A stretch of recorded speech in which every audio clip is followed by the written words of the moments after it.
너무 이쁘죠, 여러분들. 그렇죠? 자, 너무 감사합니다. 오늘 다시 한번 부활절에 오신 여러분들 주님의 이름으로 다시 한번 환영하고 다시 한번 감사드립니다. 자, 오늘은 부활절 예배, 부활은 우리에게라는 제목을 가지고 우리가 말씀을 좀 나누겠습니다. 자, 작년에는 우리가 부활절이 무엇인가, 부활절이 도대체 무엇인가, 그렇죠? 마가복음 1616에 마태복음 1616에 저기죠.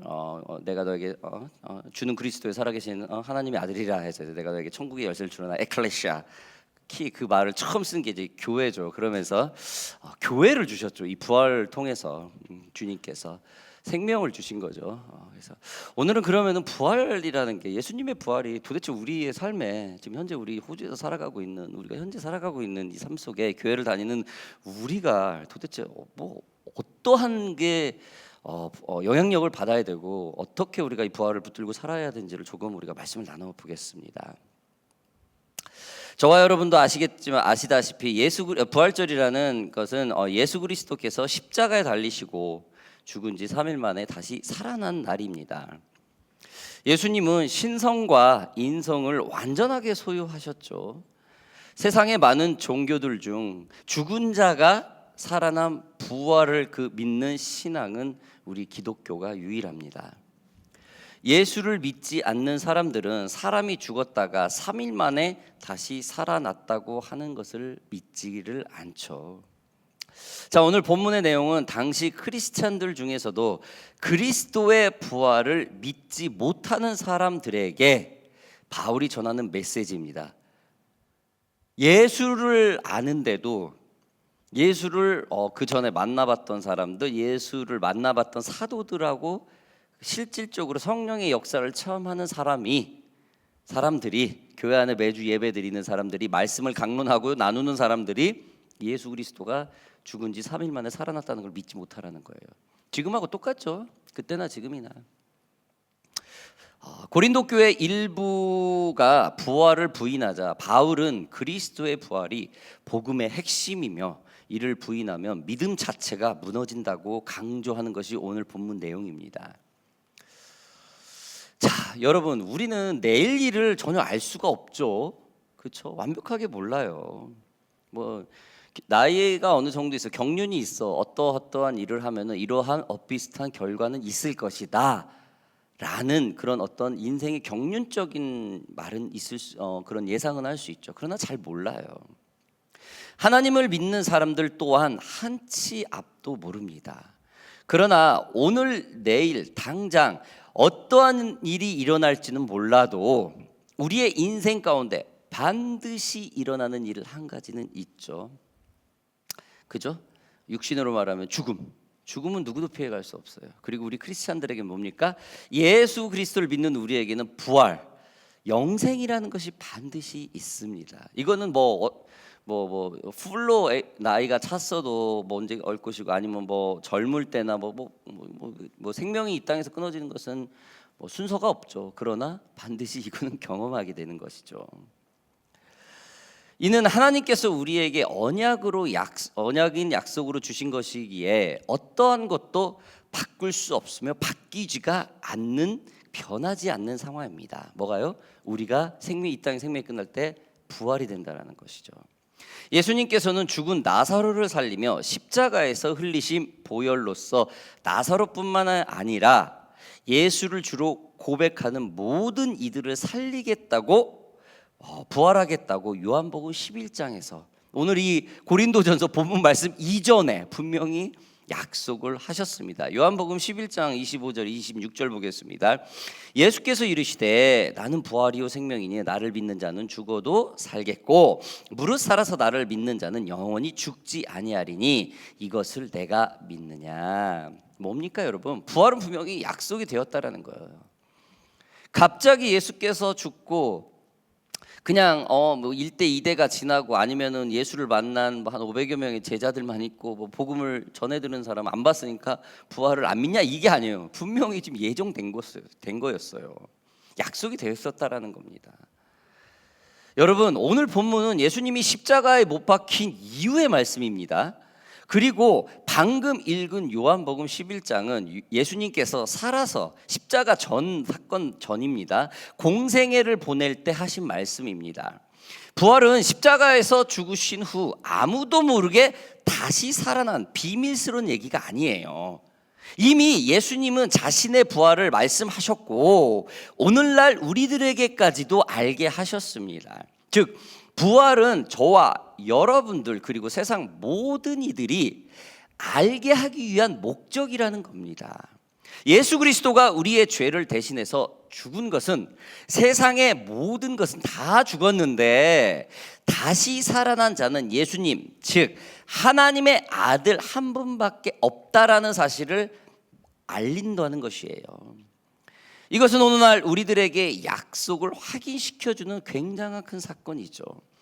부활은 분명히 일어났고 우리를 택정하신 하나님의 구원 사건을 말하는 겁니다. 우리는 지옥이라는 죽음을 피할 수 있는 사람들입니다. 부활이라는 예수님의 약속으로 소망이 있는 사람들이라는 것이죠. 그러나 하나님을 믿으면서 부활을 통하여 구원의 약속을 받았음에도 불구하고 실질적으로 예수의 부활을 믿지 못하는 사람들이 있습니다. 이들은 구원이라는 천국을 갈 수 있는 영생을 받았음에도 불구하고 현실적인 이 피지컬적인 비주얼적인 감각으로는 이 부활을 도저히 믿을 수 없다라는 거예요. 여러분, 예수께서 죽었다 살아나신 부활, 그리고 그 부활을 우리에게 주셨다, 그 구원 사건을 우리에게 주셨다, 이게 없으면 이 땅에 에클레시아, 이 교회가 왜 필요하죠? 그렇죠? 왜 필요해요?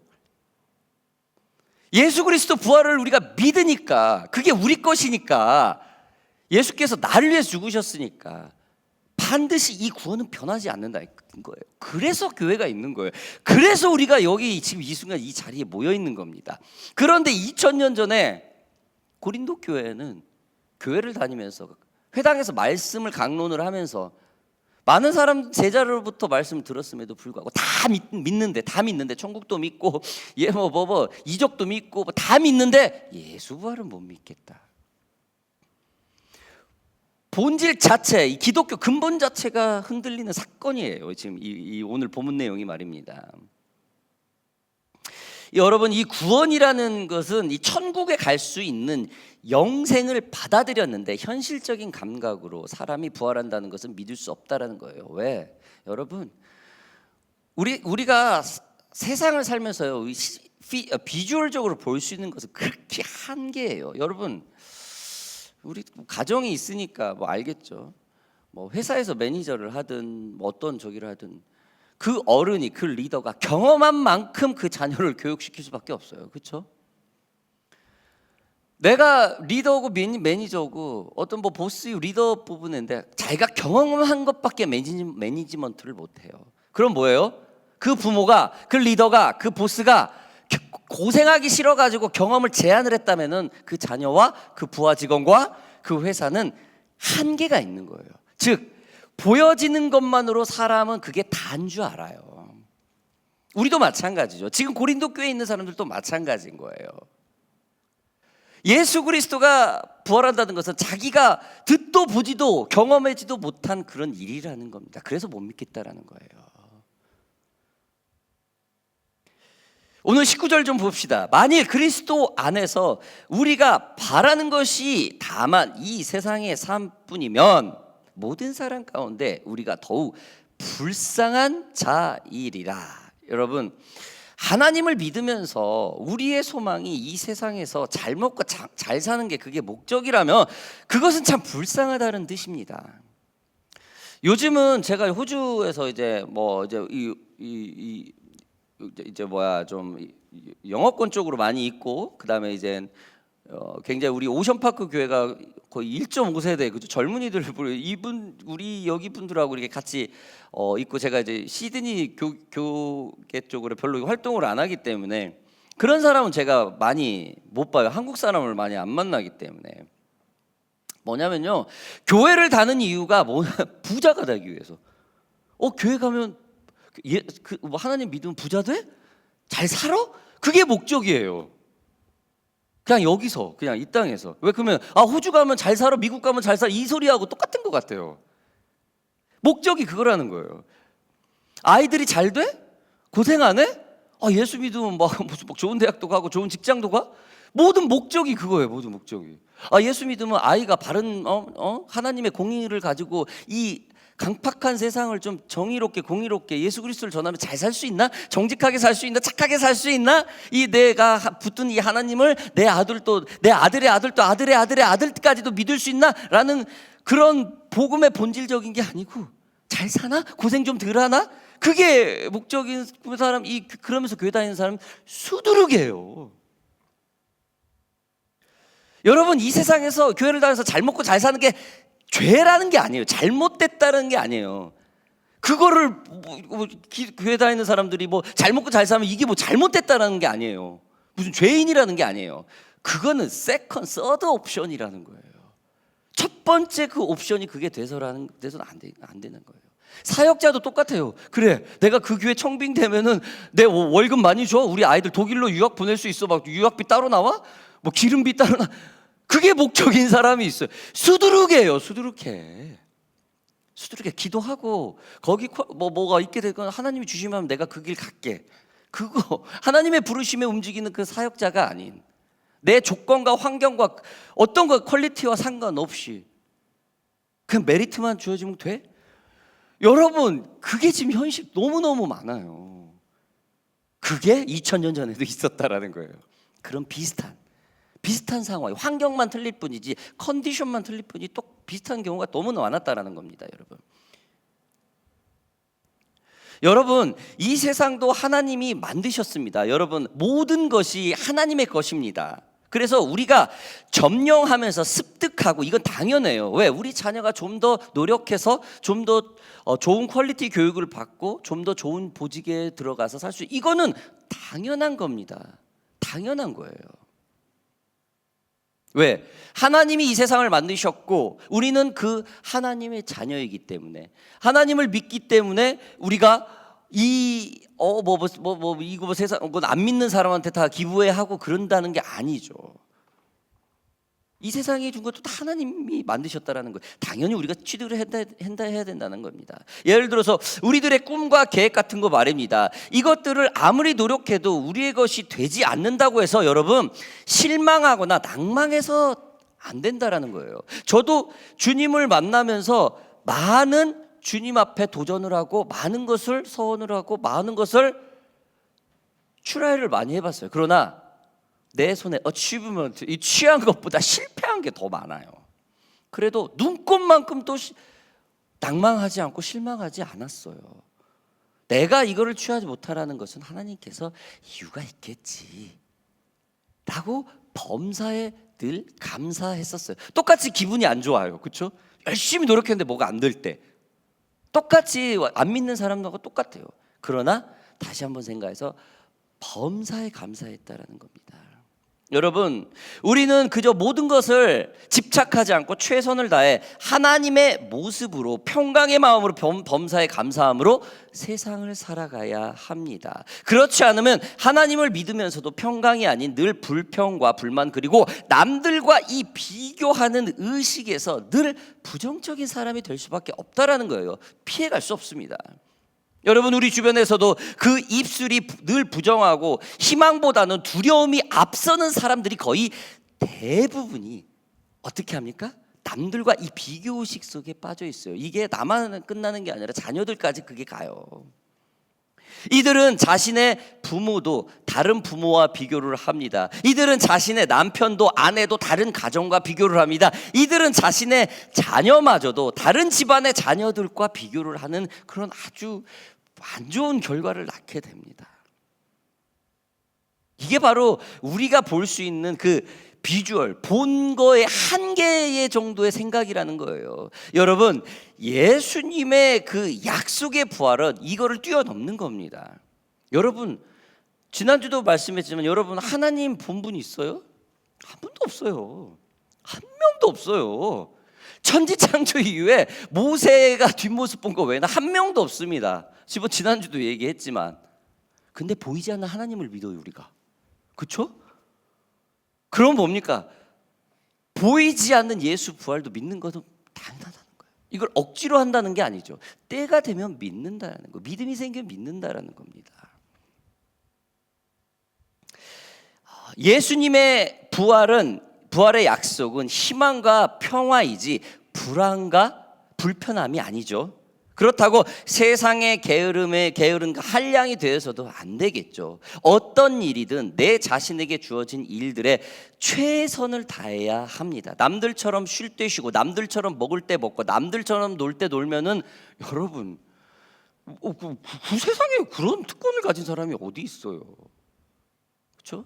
크리스찬이라고 나는 하나님의 자녀니까 나도 남들보다 반절만 노력해도 나는 돼. 이런 법은 없어요. 이런 법은 하나님의 공의로에 벗어나는 것이죠. 24시간 일주일 1년 내내 최선을 다해야 된다라는 거예요. 그 시간을 낭비하지 말고 최선을 다해 사용해야 된다라는 것입니다. 그것이 바로 약속의 부활을 주신 하나님이 우리에게 바라고 있는 것입니다. 고린도 교인들 중에 일부는 예수님을 믿기만 하면 영생을 얻을 수 있다는 것은 받아들이면서 현실성이 떨어지는 부활 사건을 믿지 않는다라는 거예요. 즉 예수보다 자신의 구원에만 관심이 있는 사람들이죠. 고린도 교인들 중 일부는 마치 남녀가 서로 사랑해서기보다 서로의 도움과 이득 그리고 손해 볼 것이 없으니 결혼하는 그런 커플들 많죠. 우리 보면은 서로 사랑하기보다도 저 정도면 뭐 내 남편으로 내 아내로 좋아 뭐 이런 그게 가장 우선권이 되는 사람들이 많아요. 더군다나 요즘 같은 굉장히 개인주의 세상에서는 말입니다.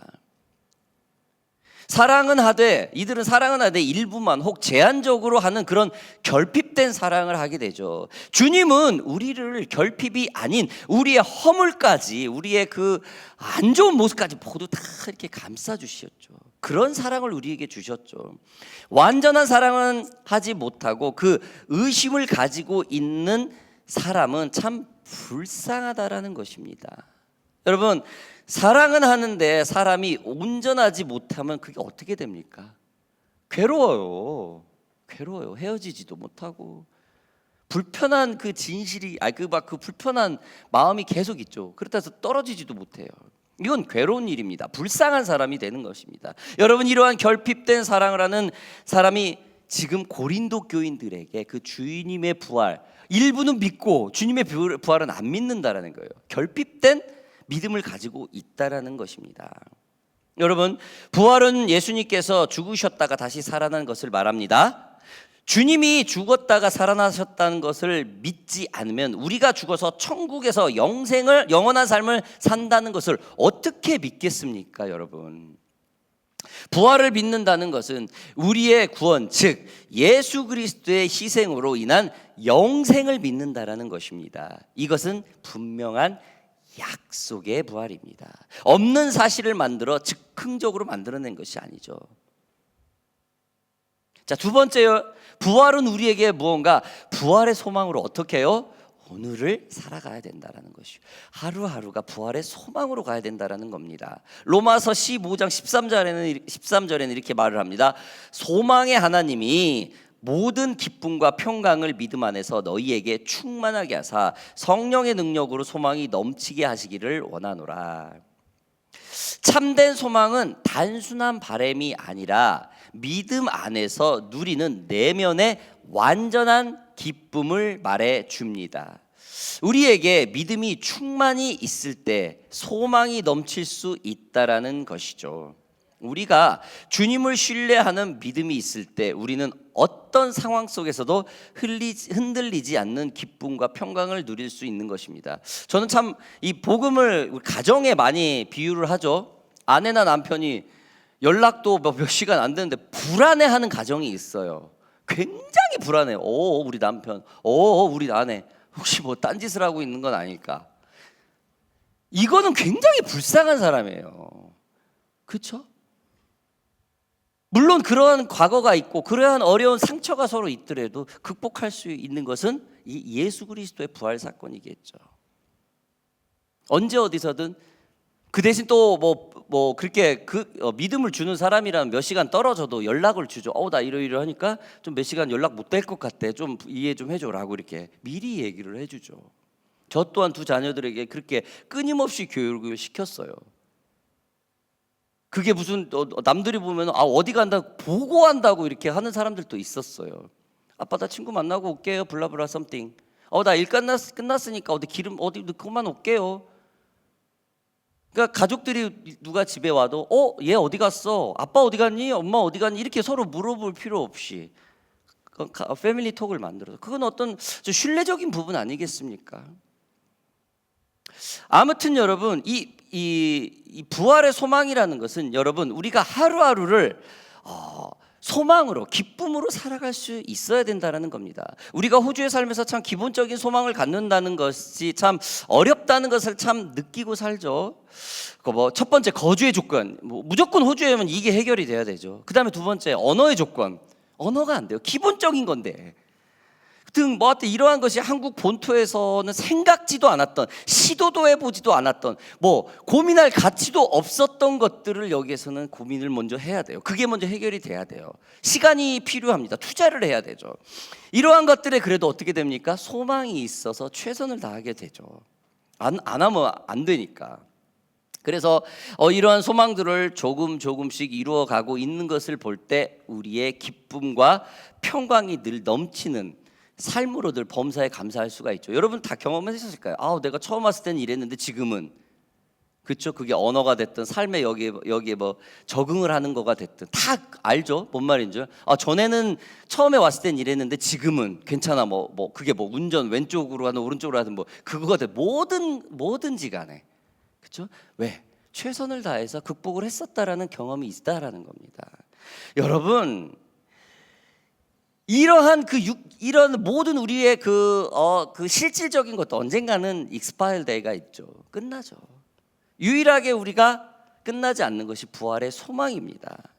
하나님의 부르심에 합당하게 살려고 최선을 다하는 모습이 참 우리들에게는 참 정직하고 착하단 삶이 될 수 있어요. 하나님에 대한 소망을 가지고 예수 그리스도의 부활의 소망을 가지고 어떻게 해야 되나? 그게 바로 우리가 하루하루를 열어가야 될 거 아니겠습니까? 여러분 그저 착하게 살기 위해서 오늘 하루하루를 산다는 게 아니에요. 예수 그리스도 부활의 그 소망의 기쁨을 가지고 하루하루를 살아간다는 것입니다. 여러분 부활은 분명한 진리이지만 예수를 믿으면서도 그 부활의 기쁨도 진리도 없이 살아간다는 것은 크리스찬이 참 불쌍해요. 그런 크리스찬을 우리가 종종 볼 수 있습니다. 이유는 단지 우리가 이 세상의 삶에만 관심이 있고 부활에 대한 관심도 그에 대한 생각도 진리 속에 주신 그 은혜도 기억하고 있지 않기 때문입니다. 여러분 이 부활 이거 자녀들한테 알려줘야 돼요. 가르쳐야 됩니다. 복음은 가르쳐야 돼요. 절대로 어깨너머로 저도 크리스찬 가정에서 태어났고 유아 세례 받았고 성경 말씀 티네이저 때 수련회가 줄줄줄줄 외고 여러분 성인이 돼가지고 복음의 삶을 사는데 아무 관계 없어요. 상처는 상처, 죄는 죄, 못된 짓은 못된 짓 다 하고 살게 되더라고요. 교육 받아야 돼요. 부모로부터 끊임없이 어렸을 때부터 철저하게 교육 받아야 돼. 저는 이거를 좀 우리 자녀만큼은 극복하게 하고 싶어서 조금 말씀 훈련, 가정 예배 훈련을 엄격하게 했어요. 그거만큼 좀 극복하게 하고 싶어서 어마어마하게 회개의 기도를 많이 했었거든요. 하나님을 만났을 때 형편없는 과거의 삶을 보고 너무나 회개를 많이 했어요. 주님께. 그 자녀만큼은 솔로몬처럼 그냥 멋있게 주님을 만나면서 살아라. 예수가 중심이 돼야 된다. 부활의 중심이 있어야 된다라는 것이죠.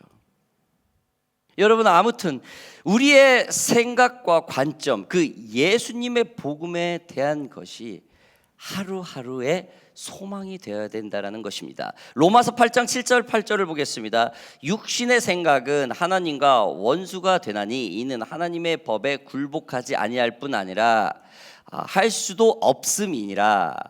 8절 육신에 있는 자들은 하나님을 기쁘게 할 수 없느니라. 이사야서 43장 7절 계속 보겠습니다. 내 이름으로 불려지는 모든 자 곧 내가 내 영광을 위하여 창조한 자를 오게 하라. 그를 내가 지었고 그를 내가 만들었느니라.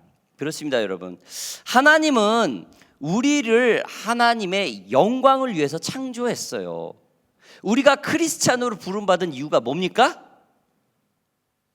우리가 하나님의 찬양하기 위해서, 우리가 하나님의 영광을 돌리기 위해서, 우리 모습에 하나님의 모습이 나오게 하기 위해서, 우리가 자녀들이 우리 모습을 보고 와, 하나님이 저렇게 하는구나. 직장에 다니는 사람이, 동료가, 내 남편이, 내 아내가 나를 보고 아, 하나님을 믿는 모습이 저거구나 라고 나타내기 위해서 우리를 부르셨다라는 겁니다. 분명한 목적이 있다는 거죠. 여러분 혹시 노벨상 알아요? 노벨상은 알프레드 노벨이라는 스웨덴 사람이 이 상을 어워드를 만들었죠. 얼마 전에 우리 그 한강 작가가 노벨상을 받았죠. 한국에서 두 번째로 얼마 전에 설교에서 좀 소개한 적이 있죠. 이분은 다이너마이트 개발한 사람입니다. 폭탄을, 그때는 이제 폭탄이라는 게 있었었는데 광산 같은 데다 사용을 했었대요. 어떤 터널을 뚫거나 어떤 도로를 정비하고 기차를 뚫을 때 그때 다이너마이트를 사용을 했었는데 굉장히 인사사고가 많았다고 그럽니다. 그래서 이분은 그걸 조금 안전하게 하기 위해서 다이너마이트라는 그 뇌관을 만들어서 깔끔하게 만들어서 불을 붙이고 타는 그 시간까지, 거리까지 계산을 해가면서 하는 그런 다이너마이트, 오늘날의 폭탄이겠죠. 그 원리를 만든 사람입니다. 폭탄을 좀 더 안전하게 보관 사용하기 위한 목적이었고, 터널 공사, 지하철 공사, 탄광 공사 같은 곳에 안전하게 사용하기 위해서 만들었던 목적이었습니다. 그 당시에는 좀만 이렇게 충격을 하도 이렇게 굉장히 폭발 사고가 많았었나 봐요. 아무튼 이 다이너마이트를 이분이 개발을 해서 이분은 굉장히 막대한 재산을 모았다고 그래요. 그 당시로서. 그래서 그런데 좀 불미스러운 것은 이 막대한 재산이 모이니까 친인척 간에 또 서로 그 판권을 가지고 그걸 가지고 재산 차지라고 소송까지 걸고 조금 시끄러웠었대요. 또 무엇보다도 결정적인 게 또 이 친동생 에밀이라는 사람이 이 폭발 사고로 사망을 하는 사건이 있었다고 합니다. 이 노벨이라는 사람은 이 다이너마이트를 자신이 만든 것을 굉장히 회의를 느끼고 후회를 하면서 노벨상이라는 이 재단, 이 단체를 만들고 모든 재산을 거기에 기부를 했대요. 그래서 전 세계에 평화가 됐던 어떤 굉장히 좋은 그 상을 여러 개를 만들어서 지금까지 노벨상이 수여되면서 많은 상금이 수여되면서 세상에 자기의 그 모든 것을 공로를 돌리고 있다고 합니다. 여러분, 노벨이라는 사람은 자신의 다이너마이트로 인명 피해를 좀 줄이고자 했대요. 그런데 어떻게 됩니까? 그 다이너마이트가 더 많은 사람을 죽이게 되죠. 본격적으로 전쟁에 사용되게 되죠. 다이너마이트가 사람의 생명을 줄이려고 만든 건데 다시 그 생명을 그 인사사를 줄이려고 했는데 더 많은 희생자를 만들었다라는 그런 결과를 낳게 된 겁니다. 목적이 반대로 간 상황이 벌어진 거예요. 여러분, 제가 왜 이 얘기를 하냐면은 하나님은 어떻다고 우리들을 창조한 목적이 분명히 있습니다. 우리들을 통해서 임프레젠테이션, 하나님을 나타내려고 하는 거예요. 누가 봐도 저 사람은 뭐야, 뭔가 틀리네, 하나님을 믿는 사람 이렇게 나타나기 위해서라는 겁니다. 저 사람처럼 나타난 저 하나님 나도 한번 믿어보자 하기 위한 그 하나님의 영광이라는 것이죠. 여러분, 그러나 현재 우리 모습과 그리고 2000년 전에 이 고린도 교회 사람들의 모습은 어떻습니까? 하나님이 창조한 모습과 조금은 다르죠. 다른 방향으로 흘러가요. 하나님이 만든 목적과 전혀 다른 방향으로 흘러갑니다. 얼마나 속상하겠어. 이 노벨이라는 사람도 본인의 그 다이너마이트를 만든 목적과 전혀 다른 상황이 벌어졌는데 얼마나 속이 상하겠습니까, 하나님께서. 여러분, 육의 생각이라는 것이 이렇다라는 겁니다. 하나님이 생각한, 하나님이 창조한 목적이 아닌 우리 인간의 목적으로만 치우치다 보니 하나님이 기뻐하지 않는다라는 거예요. 성령 충만해서 육신의 삶을 게으르게 살으라는 말이 아니죠. 우리가 이 땅에서 삶을 완벽하게 이 세상과의 벽을 쌓고 하나님 앞에만 있으라는 그런 존재가 아니라는 것이죠. 그냥 우리도 똑같이 세상 사람들과 믿지 않는 사람들과 그 세상 속에 섞이면서 빛을 나타내라는 것입니다. 여러분, 그러려면은 예수 부활의 소망이 매일매일 일어나야 될 것입니다. 하나님의 목적이 아닌 삶으로 가는 그런 삶을 살지 마시기 바랍니다. 여러분, 세상은 더 많은 정보와 다양한 개인주의 때문에 점점 더 복잡해지고 있죠. 이제 자녀들한테 얘기해 줄 것도 많아요. 교육시킬 것도 더 많아졌어요. 더 자녀들이 우리 부모하고는 세대가 안 맞아 라고 핑계거리가 더 많아졌어요. 저 세대보다, 여러분들은 저 세대보다 더 단절될 수 있는 합당한 일들이 너무 많다라는 거예요. 육의 생각에 굴복하지 말고 부활의 생각으로 통일시키세요. 자녀들에게 그렇게 교육시키세요. 자녀들에게 부활의 삶을 우리가 보여줘야 됩니다. 여러분, 오늘부터 시작하세요. 어려운 게 아닙니다. 부활의 소망으로 하루하루게 어떻게 해요? 기쁘게 하루를 시작해요. 저는 요즘에 우리 새벽 4시에 일어나서 요즘에 새벽 공부를 좀 하는 거예요. 강아지가 그냥 나가면 강아지가 어떻게 그 방에서 이제 긁어대는지 걔하고 그렇게 한 바퀴 돌면은 기뻐요. 그냥 애가 어떻게 이게 나를 확인을 하고 이렇게 하는지. 아무튼 그거 이제 걔하고 이렇게 하루를 기쁘게 웃으면서 시작하는 거고 이제 우리 세라 이제 군인이 왜 저러는지 막 늦잠 자고 막 꾸역꾸역 일어나고 그냥 꾸역꾸역 하는 거하고 정말 천지 차이거든요. 뭡니까 여러분? 부활의 소망 하루하루 살아가는 거? 부활이 우리에게 뭡니까? 하루를 기쁘게 시작하세요. 우리 안에서 하나님 부활의 소망이 나타나게 하세요. 그런 저와 여러분들이 되기를 바랍니다. 오늘 고린도전서 20절 말씀 보겠습니다. 그러나 이제 그리스도께서 죽은 자 가운데 서서 다시 살아나신 잠자는 자들의 첫 열매가 되셨도다. 21절 22절 계속 한번 보겠습니다. 말씀. 사망이 한 사람으로 말미암았으니 죽은 자의 부활도 한 사람으로 말미암는도다. 아담 안에서 모든 사람이 죽은 것 같이 그리스도 안에서 모든 사람이 삶을 얻으리라. 저와 여러분들이 부활이 우리에게 하루하루 기쁜 삶, 하루하루 주님을 나타내는 그런 삶이 되기를 주님의 이름으로 바랍니다. 기도하겠습니다. 하나님 감사합니다. 2025년도